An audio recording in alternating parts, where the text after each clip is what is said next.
अस्सलामुअलैकुम, welcome to my YouTube channel learning with G. आज की इस वीडियो में हम present indefinite continuous perfect continuous की एग्जांपल्स को डिस्कस करेंगे।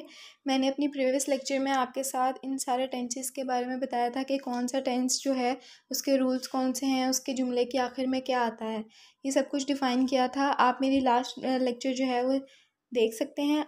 आज की इस वीडियो में मैं आपके साथ एग्जांपल्स डिस्कस करूँगी, कौन कौन सी एग्जांपल्स हैं, ताकि आपको और क्लियरली समझ में आए कि क्या किस तरह से ये टेंसेस बनते हैं और क्या इसका आसान तरीका है। सबसे पहले है प्रेजेंट इंडेफिनेट टेंस की एग्जांपल्स। वो हर रोज़ सैर को जाता है। अब ये जो जुमला है, इस जुमले के आखिर में हमें पता चल रहा है कि ता है। अब मैंने आपको बताया था कि जो प्रेजेंट इंडेफिनेट टेंस है उसके लास्ट के जुमले पे ता है, ती है, ते हैं आता है, तो वो प्रेजेंट इंडेफिनेट टेंस है। अब यहाँ से हमें पता चल रहा है कि ये जो है वो प्रेजेंट इंडेफिनेट टेंस है। इसकी क्या हम लोग इंग्लिश करेंगे, he goes for a walk daily. हम लोगों ने जब सिंगुलर वर्ड आएगा, जैसे सिंगल चीज़ के लिए हम लोग कुछ यूज़ करेंगे, जैसे ही, शी, इट के साथ हम लोग ई एस और एस का इजाफा करेंगे, हम लोग उसमें ऐड करेंगे एस और ई एस को। अब जैसे यहाँ पे ये एक सिंगल बंदे की बात हो रही है, जाता है, एक ही पर्सन की बात हो रही है, 2-3 पर्सन्स की बात नहीं हो रही है, तो हम इसमें एस और ई एस को ऐड करेंगे। और तो हम लोगों ने उसमें ही गोज़, अब गो हमें लिखना चाहिए था क्योंकि इसका जो रूल है उसमें first form of verb use होती है, कोई भी हेल्पिंग वर्ब यूज़ नहीं होता, first form of verb use होता है। तो हम लोगों ने इसको गो लिखना चाहिए था, लेकिन हम लोगों ने देखा था कि प्रेजेंट इंडेफिनेट में जब सिंगुलर नेम आएगा या सिंगल पर्सन का कोई नाम आएगा तो हम लोग एस और ई एस को ऐड करेंगे। तो हम लोगों ने इसमें he goes for a walk daily. अब ये सिंपल सेंटेंस है, इसमें कोई भी हेल्पिंग वर्ब नहीं ऐड होना और कुछ भी और नहीं ऐड होना। सेकेंड एग्जाम्पल देखें, ये लड़का हमेशा शोर करता है। अब इसके एंड पे भी हम देखते हैं कि ता आ रहा है, तो this boy always makes a noise. अब ये जो लड़का है इसके लिए भी एस और ई एस को हम लोग ऐड करेंगे, क्योंकि इसमें भी एक ही लड़के के बारे में बात हो रही है। जहाँ पे ज़्यादा लोगों के बारे में बात होगी, ज़्यादा पर्सनस के बारे में बात होगी, उसमें हम लोग एस और ई एस को ऐड नहीं करेंगे। आप मेरी लास्ट वीडियो देख सकते हैं, लास्ट लेक्चर देख सकते हैं, उसमें मैंने सारे रूल्स बताए हैं। सिंगुलर के साथ आप क्या ऐड करोगे, प्लूरल के साथ आप क्या ऐड करोगे, ये सारी चीज़ें मैं आपको उसमें डिफ़ाइन कर चुकी हूँ। नेगेटिव टेंस की एग्जांपल अगर हम देखें, वो झूठ नहीं बोलती, she does not tell a lie. तो हम लोगों ने यहाँ पे देखा था कि प्रेजेंट इंडेफिनेट में हमारे पास कोई हेल्पिंग वर्ब नहीं होता, तो हम इसमें खुद से डज़ नॉट और डू नॉट का हेल्पिंग वर्ब ऐड कर देते हैं नेगेटिव और इंट्रोगेटिव टेंस में। तो नेगेटिव में हम लोगों ने इसमें जब हम सिंगुलर की बात करते हैं, कोई सिंगल पर्सन की बात करते हैं, तो हम उसमें डस का यूज़ करते हैं। जब हम प्लूरल की बात करते हैं, कोई ज़्यादा पर्सन्स के बारे में बात करते हैं, तो वहाँ पे हम डू को यूज़ करते हैं। तो इधर एक लड़की के बारे में बात हो रही थी, एक इंसान के बारे में बात हो रही थी, तो हमने यहाँ पे डस को यूज़ किया। She does not tell a lie, तुम झूठ नहीं बोलते हो, you do not tell a lie. अब यू, वी, दे, इन सब के साथ डू नॉट लगता है। ये सारे रूल्स अगर आप देखेंगे आपको समझ में आएगा। मैं जस्ट आपके साथ एग्जांपल्स शेयर कर रही हूँ, थोड़ा सा और डीपली डिफ़ाइन करने की कोशिश कर रही हूँ। नेक्स्ट है इंट्रोगेटिव टेंस एग्जांपल्स। क्या वो बालों में कंघी करती है। अब इसके भी एंड पे ती है। आप सब देख रहे होंगे कि जुमले के आखिर में ता है, बोलती, बोलते, यही सब आ रहा है, करती है, इस तरह से ही आ रहा है। ठीक है, क्योंकि ये प्रेजेंट इंडेफिनेट टेंस को हम लोग डिस्कस कर रहे हैं, तो हम देख रहे थे इंट्रोगेटिव टेंस को, क्या वो बालों में कंघी करती है। अब ये एक सवाल पूछा जा रहा है, तो हम इसका कैसे इंग्लिश करेंगे। Does she comb her hair. हम लोगों ने जो हेल्पिंग वर्ब था डस और डू, उसको हम लोग स्टार्ट में उठा लिया, हमने स्टार्ट में लिख दिया, और बाकी सारा सेंटेंस एज इट इज़ वैसा ही रहेगा, शी कॉम्ब हर हेयर। अब हमने सिर्फ हेल्पिंग वर्ब को यूज़ करना है फर्स्ट पे, और बाकी सारा सिंपल सेंटेंस उसी तरह से लिख देना है, और लास्ट पे हमने क्वेश्चन मार्क डालना है। नेक्स्ट है प्रेजेंट कॉन्टीन्यूअस टेंस एग्जाम्पल्स। अच्छा, प्रेजेंट कॉन्टीन्यूअस देख लेते हैं आप, कि प्रेजेंट कॉन्टीन्यूअस के एंड पे हम लोगों ने देखा था कि रहा है, रही है, रहा हूँ, रहे हैं, इस तरह से आता है कि यानी कि जो काम हो रहा है, मैं ये चीज़ कर रहा हूँ, मैं खाना खा रहा हूँ, मैं पानी पी रहा हूँ, जो चीज़ अभी हो रही है, जो चल रही है, उसको हम लोग प्रेजेंट कॉन्टीन्यूअस के लिए यूज़ करते हैं। तो यहाँ पे जो है वो एग्ज़ाम्पल है, वो खाना खा रहा है। अब यहाँ पे रहा है आ रहा है तो हमें समझ आ गई है कि प्रेजेंट कॉन्टीन्यूअस टेंस की बात हो रही है, किसी और टेंस की बात नहीं हो रही। अच्छा, मुझे सबसे ज़्यादा जो इजी टेंस लगता है, प्रेजेंट्स वगैरह जो भी जितने भी टेंसेज हैं, वो प्रेजेंट कॉन्टीन्यूअस है, क्योंकि ये एक सिंपल सा और शॉर्ट फॉर्म में टेंस है जिसको इजीली आप अंडरस्टैंड कर सकते हो। तो आप लोगों को भी आई होप कि आपको इजीली समझ आ गई होगी कि मैं क्या बताना चाह रही हूँ, या एग्जांपल्स के थ्रू आपको और ज़्यादा क्लियर हो गया होगा। तो एनीवेज, वो खाना खा रहा है, ही इज़ ईटिंग मील।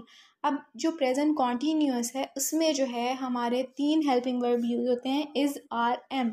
अब ये जो हेल्पिंग वर्ब्स हैं उनके रूल्स मैंने आपको बताए थे कि इज़ जो है वो ही शी इट के साथ सिंगुलर नेम के साथ यूज़ होता है, एम जो है वो आई के साथ ही यूज़ होता है, मैं के लिए ही यूज़ होता है, आर जो है वो ज़्यादा चीज़ों के लिए यूज़ होता है, प्लूरल के लिए यूज़ होता है, आर, वी, यू, दे, इन सब के लिए जो है वो आर यूज़ होता है।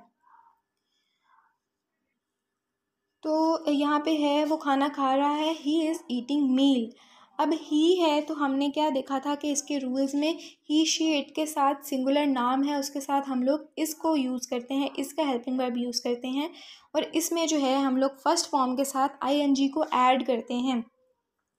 तो जो आईएनजी है उसको बहुत से लोग कहते हैं कि ये फोर्थ फॉर्म ऑफ वर्ब है, लेकिन अब ये चीज़ जो है वो कंफर्म नहीं है कि ये फोर्थ फॉर्म है, थर्ड है, कौन सी है। ठीक है, तो इसको हम लोग फर्स्ट फॉर्म ही रहने देते हैं कि ये फर्स्ट फॉर्म ही है।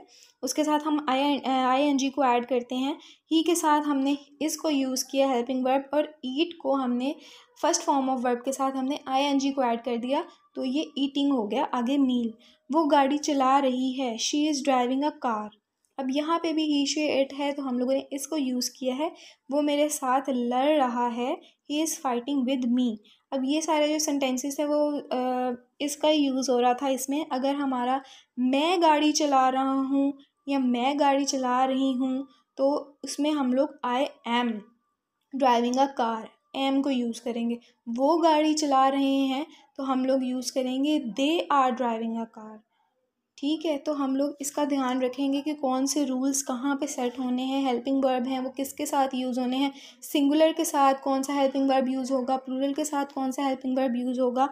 आप लोग बस रूल्स याद करने हैं आपने। मैं हर वीडियो में, पिछली वीडियो में भी आपसे यही रिक्वेस्ट करी थी कि आपने सिर्फ जस्ट रूल्स याद रखने हैं, हेल्पिंग वर्ब्स याद रखने हैं, और कुछ भी याद नहीं रखना। आपको टेंसेस जो हैं वो बहुत ज़्यादा ईजी लगेंगे।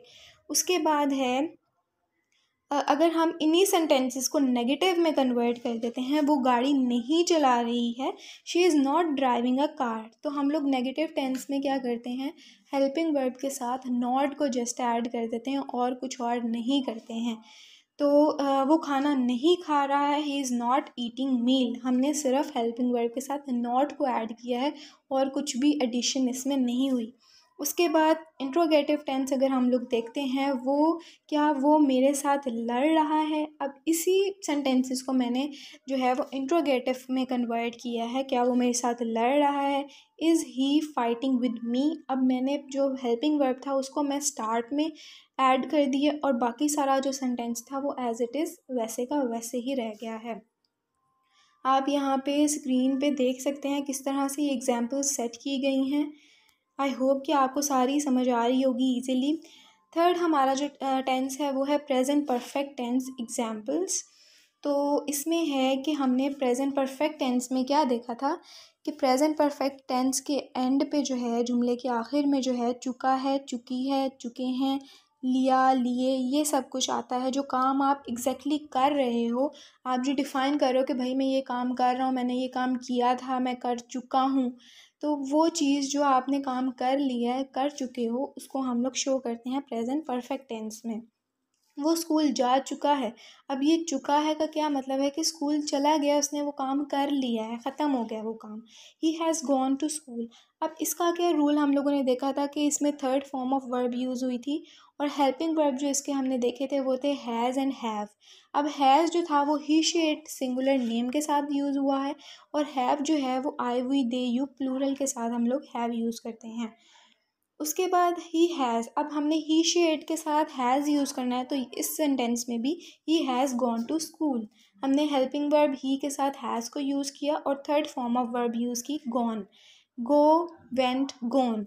तो ये इसकी फॉर्म ऑफ वर्ब भी आपने टेंसेस में याद रखनी है। थर्ड फॉर्म कौन सी है, सेकंड फॉर्म कौन सी है, फर्स्ट फॉर्म कौन सी है। मैंने सबक याद कर लिया है। अब ये वाला जो काम है वो हो गया है, ख़त्म हो गया है। We have finished our work. इसमें हम लोग ज़्यादा पर्सन्स के बारे में बात कर रहे हैं, प्लूरल की बात कर रहे हैं, तो हमने इसमें हैव को यूज़ किया है। और अगेन वही कि हम लोगों ने इसमें थर्ड फॉर्म को यूज़ किया है। फिनिश नहीं लिखा, ईडी लगा देते हैं तो हम वो थर्ड फॉर्म हो जाती है वर्ब की। नेगेटिव टेंस देखते हैं, तो नेगेटिव टेंस में क्या है, वो स्कूल नहीं जा चुका है। इसी सेंटेंस को, जो फर्स्ट सेंटेंस मैंने आपको सिंपल सेंटेंस बताया था, उसी को हमने नेगेटिव में कन्वर्ट किया है। वो स्कूल नहीं जा चुका है, he has not gone to school. Negative tense जो होते हैं वो बहुत ज़्यादा इजी होते हैं, क्योंकि उनके आगे, हेल्पिंग वर्ब के आगे हम लोगों ने नॉट लगाना होता है और कुछ भी नहीं करना होता। तो इधर भी यही चीज़ हुई है कि he has not gone to school. बाकी सारा सेंटेंस वही है, हमने सिर्फ हेल्पिंग वर्ब हैज़ और हैव के आगे नॉट को ऐड कर दिया है जस्ट। उसके बाद मैंने सबक याद नहीं किया है, आई have not learned my lesson. हमने इधर भी अगेन वही किया है कि आई have not learned my lesson, हमने हेल्पिंग वर्ब के आगे नॉट को ऐड कर दिया। उसके बाद हम लोग इंट्रोगेटिव देखते हैं प्रेजेंट परफेक्ट टेंस का। क्या हमने अपना काम ख़त्म कर लिया है। अब ये एक सवालिया, एक क्वेश्चन मार्क सेंटेंस है, जुमला है। उसको हम लोग क्या करेंगे कि हेल्पिंग वर्ब जो हैज़ एंड हैव है उसको हम लोग स्टार्ट में लिख देंगे और बाकी सारा सेंटेंस अगेन वही रहेगा। Have we finished our work. क्या हम लोगों ने अपना काम ख़त्म कर लिया है। ये एक सवाल पूछा जा रहा है, क्या वो स्कूल जा चुका है, has he gone to school. बाकी सारा जो थर्ड फॉर्म है, जो हेल्पिंग वर्ब्स हैं, वो सारे सेंटेंसेस में वही रहेंगे, लेकिन थोड़ी बहुत जो हैं वो चेंजिंग आ जाएंगी। नेगेटिव में नॉट का यूज़ आ जाएगा। इंट्रोगेटिव में जब हमने क्वेश्चन मार्क सेंटेंसेस बनाने हैं उसमें हम लोगों ने हेल्पिंग वर्ब को स्टार्ट में ले आना है सेंटेंस के। बाकी सारा सेम प्रोसेस वही रहेगा। उसके बाद प्रेजेंट परफेक्ट कॉन्टीन्यूअस टेंस है। एग्जाम्पल्स देखते हैं। सबसे पहले हम लोग यहाँ पे देख रहे हैं कि यूज़ देख रहे हैं फॉर का। हम फॉर को कहाँ पे यूज़ करते हैं, मैंने आपको बताया था इसके आखिर में ता रहा है, ती रही है, ते रहे हैं, ता रहा हूँ। मतलब कि हम लोग इसमें टाइम को शो करते हैं और कुछ सेंटेंसेस में हम टाइम को प्रॉपर वे में शो नहीं करते हैं। इसमें टाइम की इंडिकेशन को हम लोग सिर्फ ऐड कर देते हैं। सिंस और फॉर को इसमें ऐड कर देते हैं, ठीक है। और सिंस को हम लोग नॉट स्पेसिफिक टाइम के लिए यूज़ करते हैं, अनकाउंटेबल टाइम के लिए यूज़ करते हैं। हमें कोई भी टाइम एग्जैक्टली नहीं पता होता, हम सिंस को ऐड करते हैं। अगर हमें एग्जैक्ट वे में टाइम पता है, 2 घंटों से बारिश हो रही है, 3 घंटों से ये काम हो रहा है, या फिर कोई भी ऐसा जिसमें टाइम एग्जैक्टली शो हो रहा है, दिखा जा रहा है जुमले में, उसमें हम लोग फॉर को ऐड करते हैं। तो यहाँ पे फॉर का हम लोग सबसे यूज़ देखते हैं। सबसे पहले मैं एक हफ़्ते से टीवी देख रहा हूँ, तो मैंने आपको बताया है कि फ़ॉर का हम कब इस्तेमाल करते हैं, जब हम लोग एग्जैक्टली हमें टाइम पता होता है। मैं एक हफ़्ते से, अब यहाँ पे एग्जैक्टली टाइम बताया जा रहा है, ये नहीं कहा जा रहा है कि मैं हफ़्ते से टीवी देख रहा हूँ, ये कहा जा रहा है कि मैं एक हफ़्ते से टीवी देख रही हूँ। I have been. अब इसके जो हेल्पिंग वर्ब हम लोगों ने देखे थे वो था हैज़ बीन और हैव बीन। हैज़ बीन जो था हम लोगों ने ही शी इट सिंगुलर के साथ यूज़ करना है, और हैव बीन जो है वो हम लोगों ने आई वी दे यू प्लूरल के साथ, जमा के साथ, जो ज़्यादा लोग हैं उनके साथ हम लोग हैव बीन यूज़ करेंगे। तो इसमें सिर्फ जो है एक नया चीज़ जो आ गई है वो है कि बीन को इसमें ऐड कर दिया। बाकी हैज़ बीन और हैव बीन वो हम लोग अपने लास्ट टेंस में पढ़ चुके हैं, प्रेजेंट परफेक्ट टेंस में। तो यहाँ पे मैं एक हफ़्ते से टीवी देख रही हूँ। I have been watching TV for 1 week. क्योंकि हम लोगों ने देखा था कि I we they you plural के साथ हम लोग हैव यूज़ करेंगे, हैव बीन यूज़ करेंगे, तो हम लोगों ने इसमें आई हैव बीन इसमें यूज़ किया है। उसके बाद यहाँ पे हम लोगों ने देखा था कि इस टेंस में first form of verb use होती है प्लस आईएनजी, क्योंकि इस टेंस को हम लोग प्रेजेंट परफेक्ट कॉन्टीन्यूअस कहते हैं। इसमें कॉन्टीन्यूअस का भी जिक्र है, तो हम लोग इसमें कॉन्टीन्यूअस का भी मटीरियल यूज़ करेंगे। I have been watching TV for 1 week, हम लोगों ने फ़र्स्ट फॉर्म यूज़ किया प्लस आईएनजी, जैसे हम लोग प्रेजेंट कॉन्टीन्यूअस टेंस में करते थे। फॉर को यूज़ किया 1 वीक, ठीक है। वो कई सालों से हॉकी खेल रहा है। He has been playing hockey for many years, इसमें हम लोग फॉर को ऐड करेंगे। उसके बाद हम देखते हैं सिंस। हमने सिंस देखना है कि स्पेसिफिक टाइम हमें नहीं बताया गया, कोई टाइम एग्जैक्टली वे में हमें नहीं बताया गया। वो सुबह से कपड़े धो रही है। तो she has been watching clothes since morning. अब इसमें हमें एग्जैक्टली टाइम नहीं बताया, वो सुबह से ये काम कर रही है तो हमें नहीं पता कि यार सुबह के कितने बजे से वो काम कर रही है, हमें कोई भी एग्जैक्टली टाइम नहीं पता। तो हमने क्या करना है कि शी के साथ हम लोगों ने हैज़ बीन को यूज़ करना है, क्योंकि ये एक सिंगुलर नाम है, एक पर्सन के बारे में बात हो रही है, तो हम लोगों ने इसमें हैज़ बीन को यूज़ करना है। She has been washing cloth since morning. Washing again हम लोगों ने first form of verb use करनी है, प्लस आईएनजी को यूज़ करना है, और इसमें हम लोगों ने सिंस को ऐड कर दिया और टाइम बता दिया कि भाई मॉर्निंग टाइम से वो कपड़े धो रही है। वो बचपन से सिक्के जमा कर रहा है। He has been collecting coins since childhood. अब यहाँ पे भी हम लोगों ने वही बात है कि ही के साथ हम लोगों ने सिंगुलर पर्सन के साथ हम लोगों ने हैज़ बीन को ऐड कर दिया है, बाकी सिंस लगा के वो बचपन से ये काम कर रहा है तो चाइल्डहुड हम लोगों ने एडजस्ट कर दिया है। नेगेटिव टेंस देखते हैं, इसकी एग्जांपल्स क्या हैं। मैं एक हफ़्ते से टीवी नहीं देख रही हूँ। अब यहाँ पे हमने उसी सिंपल सेंटेंस को नेगेटिव में चेंज किया है कि मैं एक हफ़्ते से ये काम नहीं कर रही, तो हम लोगों ने क्या करना है कि हेल्पिंग वर्ब जो थे उसके बाद हम लोगों ने देखा था कि नॉट को हम लोगों ने ऐड किया है। लेकिन इस टेंस में क्या होता है, प्रेजेंट परफेक्ट कॉन्टीन्यूअस टेंस में हमारे पास दो हेल्पिंग वर्ब होते हैं, have been, no has been. अब ये दो लफ्ज़ हैं, उनके दरमियान में हमें नॉट को ऐड करना है। हैव बीन नॉट इस तरह से ऐड नहीं करना, has not been, have not been इस तरह से ऐड करना है नेगेटिव टेंस को बनाने के लिए। तो यहाँ पे भी हम इस तरह से करेंगे, मैं I have not been watching TV for 1 week. Negative tense में हम लोगों ने सिर्फ नॉट ऐड करना होता है, तो हम लोगों ने दो वर्ड्स के दरमियान में, दो हेल्पिंग वर्ड के दरमियान में हैव नॉट बीन नॉट को ऐड कर दिया। वो सुबह से कपड़े नहीं धो रही है, she has not been washing cloth since morning. इसमें भी हम लोगों ने वही चीज़ की है कि हैज़ नॉट बीन को ऐड कर दिया, नॉट को हैज़ और बीन के दरमियान में हम लोगों ने ऐड कर दिया। इंट्रोगेटिव टेंस एग्जाम्पल्स देखते हैं। क्या वो बचपन से सिक्के जमा कर रहा है। अब यहाँ पे ये क्वेश्चन मार्क सेंटेंस है। अब इसका जो हेल्पिंग वर्ब था हैज़ बीन और हैव बीन था, तो हम लोगों ने सिर्फ हैज़ और हैव को सेंटेंस के शुरू में लेके आना है, बीन को शुरू में नहीं लेके आना है। इसी सेंटेंस में अगर आप देखेंगे कि सिर्फ मैं हैज़ को स्टार्ट में लेके आई हूँ, बाकी सारा sentence he been collecting coins since childhood, बाकी सारा सेंटेंस एज इट इज़ मैंने वैसे का वैसे ही रहने दिया है। सिर्फ हैज़ और हैव को आपने स्टार्ट में लेके आना, बीन को स्टार्ट में नहीं लेके आना, बीन वहीं का वहीं रहेगा। क्या वो कई सालों से हॉकी खेल रहा है। Has he been playing hockey for many years. ये यहाँ पे भी सेम वही चीज़ हुई है कि यहाँ पे सिर्फ हेल्पिंग वर्ब स्टार्ट में आया है, बाकी बीन वहीं का वहीं है, बाकी सारा सेंटेंस वहाँ का वहीं है। आप यहाँ गौर से देखेंगे तो आपको समझ आएगा कि किस तरह से सेंटेंस कैसे बनाए गए हैं, इनके रूल्स आप लोगों ने याद रखने हैं, कौन से टेंस के क्या रूल्स हैं, आखिर में क्या आता है, हेल्पिंग वर्ब कौन से हैं, फॉर्म ऑफ वर्ब कौन सी यूज़ हुई है, सिर्फ यही आपको याद रखने की ज़रूरत है। आई होप कि आपको मेरी पहली वीडियो भी समझ आई होगी, ये वाली वीडियो जिसमें मैंने आपके साथ एग्जांपल्स को शेयर किया है ज़्यादा से ज़्यादा, ताकि आपको और ज़्यादा क्लियर हो। आई होप कि आपको आज का लेक्चर मेरा समझ में आया होगा। अगर आपको मेरी वीडियोस अच्छी लग रही हैं तो मेरे चैनल को सब्सक्राइब करें, लाइक करें, कमेंट करें और ऑल्सो शेयर करें अपने फ्रेंड्स वगैरह के साथ। तो आज के लिए इतना ही। अल्लाह हाफ़िज़।